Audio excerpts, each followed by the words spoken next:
Welcome back to Executive Hausa Tutors channel, where learning is fun. Today, we will show you how conversation happen in 3 places: the hospital, a shopping area, and the bus stop. Let's enjoy the Hausa conversation. Going to the hospital. A patient, Aisha, arrives at the hospital reception.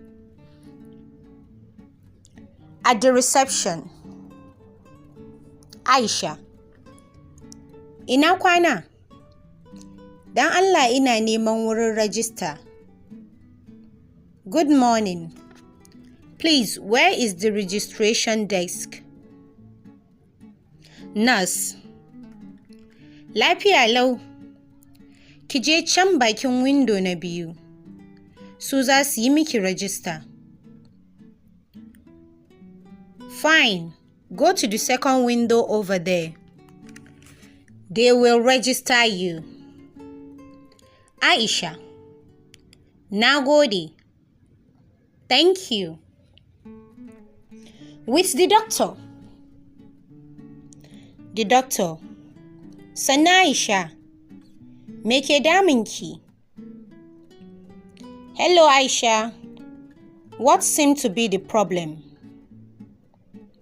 Aisha, likita, ina fama da ciwon kai tun jiya. Ina kuma jin jiri. Doctor, I've had a headache since yesterday. I feel dizzy too. Doctor, to bari na duba ki. Kin ci abinci? Okay, let me examine you. Have you eaten? Aisha, a'a, ban ci komai ba. No, I haven't eaten anything. Doctor, babu komai. Zan rubuta miki magani ki sha ki huta sosai.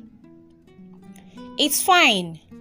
I will prescribe medicine for you. Take it and rest well. Aisha, na gode likita. Thank you, doctor. Now the next one is shopping at the market or a shop. Musa enters a shop to buy food items. This is how it happens. Musa, Assalamu alaikum. Ina son in sayi kayan abinci.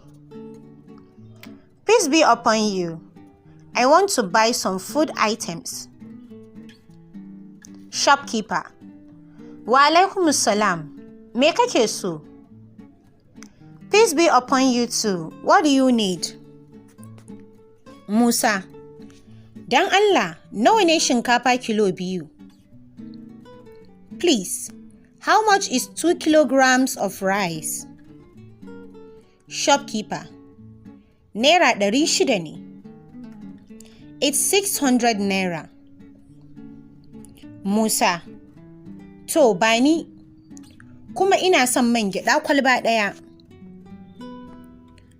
Okay, give me that. And I also want 1 bottle of groundnut oil. Shopkeeper, gashi nan, sai me kuma? Here it is. Anything else?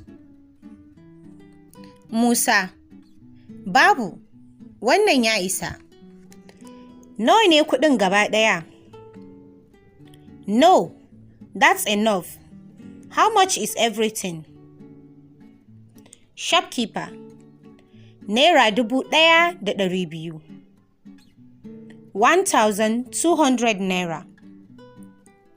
Musa, ga kuɗin, na gode. Here's the money.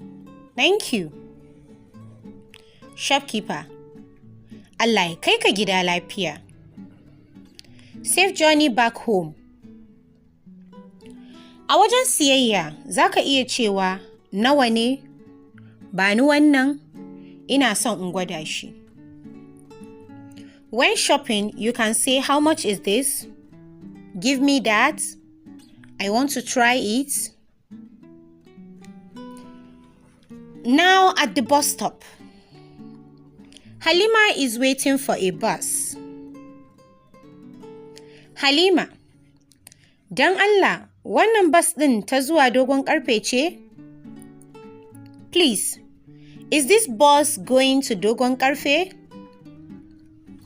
The bus attendant, canza ta, amma saura kujera biyu. Yes, it is, but only 2 seats are left. Halima, nawa kuɗin mota? How much is the fare? Attendant, Naira 300 ne. It's 300 naira. Inside the bus, a passenger, zaki zauna a nan ne? Will you sit here? Halima, na gode. Yes, thank you. The passenger again. Bus ɗin za ta tashi cikin minti 5. The bus will depart in 5 minutes. Halima, to, madalla. Okay, great. This is how conversations are done at the hospital, shopping place, and bus stop. Keep learning and keep improving your Hausa. With this, we have come to the end of our lesson. Let me know in the comment section what you would like me to teach you next. Thanks for joining us. Remember, learning Hausa language is fun. Don't forget to subscribe, comment, like, and share. If you need any private Hausa lesson or any other Hausa services, please reach out to Executive Hausa Tutors page directly. See you next time. Bye-bye. Sai anjima.